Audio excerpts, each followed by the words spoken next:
আমি এই মুহূৰ্তত ভাৰতবৰ্ষৰ বা গোটেই পৃথিৱীত এনেকুৱা এটা সামাজিক স্থিতিত আহিছোঁ য'ত য'ত আমি অকল ইকনমিক ছাকচেছ বুলি ভাবোঁ।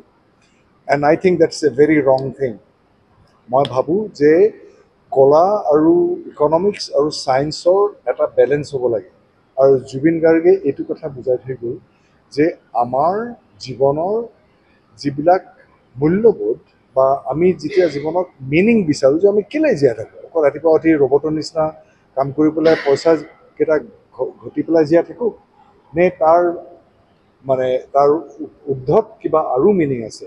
কিন্তু জুবিন গাৰ্গে মূল বোধেৰে গোটেই পৃথিৱীৰ মানুহক বুজাই থৈ গ'ল যে this is the fourth largest congregation in a funeral.